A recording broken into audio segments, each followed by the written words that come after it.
Merci de me donner la parole, mesdames, messieurs les chercheurs, les professionnels de santé, les représentants institutionnels, chers partenaires.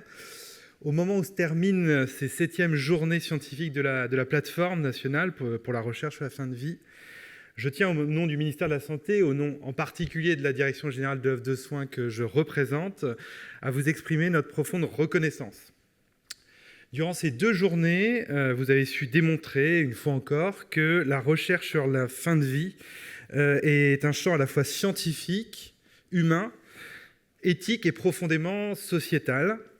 Vos travaux, vos échanges, comme à la session à laquelle j'ai en partie assisté sur la pédiatrie, et puis vos débats ont mis en lumière la complexité des situations vécues, mais aussi que ce soit par les patients, par leurs proches, par vous, professionnels, mais aussi la richesse des approches interdisciplinaires mobilisées pour y répondre.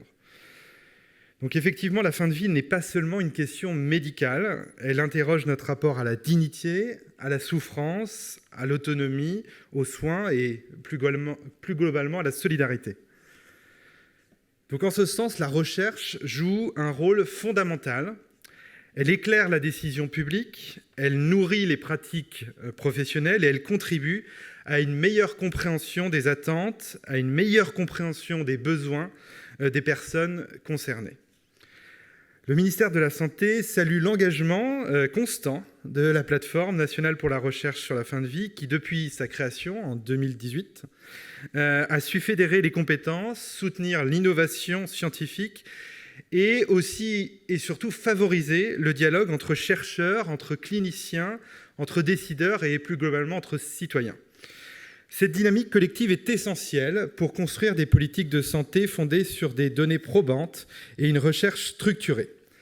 Le programme de recherche interdisciplinaire a été prévu par la stratégie décennale 2024-2034 pour le renforcement des soins palliatifs, vous le savez, de la prise en charge de la douleur et de l'accompagnement sur la fin de vie. Ce programme vise à produire de nouvelles connaissances, à renforcer la capacité d'expression et de choix des patients, à améliorer les organisations et les pratiques de soins, à éclairer la décision publique et à rapprocher les communautés de recherche concernées, qu'elles soient issues des sciences médicales, et on vient de le voir, mais aussi des sciences humaines et sociales. L'annonce récente du résultat des 4 consortia retenus avec près de 2,4 millions d'euros débloqués notamment par la Direction générale de la recherche et de l'innovation, illustre cette volonté de structurer durablement la recherche sur cette thématique. Le ministère de la Santé en particulier soutient également cette recherche en déléguant directement des crédits issus de l'ONDAM des établissements de santé. Donc, à titre d'illustration, depuis 2012, 35 projets ont été retenus sur cette thématique pour un financement prévu de 15,8 millions d'euros. Donc dans nos différents appels à projets qu'on pilote au sein de la DGOS, en particulier, si on en cite quelques-uns, le programme hospitalier de recherche clinique, le PHRC, ou le programme de recherche sur la performance du système de soins, le PREPS. Mais également, depuis 2018, à travers le dispositif des années recherche, ce sont 22 projets de recherche qui ont été soutenus dans le cadre des plans nationaux des soins palliatifs fin de vie.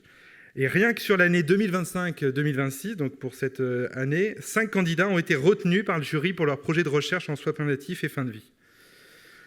Par ailleurs, le ministère de la Santé, en lien avec le ministère de l'Enseignement supérieur et de la Recherche, soutient également l'universitarisation des services ou des unités de soins palliatifs. Et à ce titre, un appel à projet de recherche en soins palliatifs pour l'affectation transitoire d'emploi de chef de clinique a été lancé tous les ans depuis 2022. Cela consiste en un financement de 2 ans par emploi de chef de clinique associé. Depuis 2022, ce sont 15 chefs de clinique qui ont été nommés pour 2 ans. Et donc cette dynamique d'universitarisation doit se poursuivre et s'amplifier car cela, on en est convaincu, contribue à la structuration de la recherche dans ce domaine. Les enseignements issus de vos journées viennent renforcer notre conviction, à savoir améliorer l'accompagnement de la fin de vie à travers une approche, comme je le disais, globale, qui intègre la qualité des soins palliatifs, mais aussi la formation des professionnels, le soutien aux proches et une réflexion éthique permanente qui doit être éclairée justement par les travaux de recherche. Soyez assurés que le ministère de la Santé restera pleinement mobilisé pour soutenir la recherche dans ce domaine, pour encourager la diffusion de connaissances et accompagner leur traduction concrète dans les pratiques et les politiques publiques. Et donc, en conclusion, permettez-moi de vous remercier chaleureusement pour la qualité de vos contributions, pour votre engagement constant et pour l'organisation de ces journées que nous avons été ravis d'accueillir au sein du ministère de la Santé.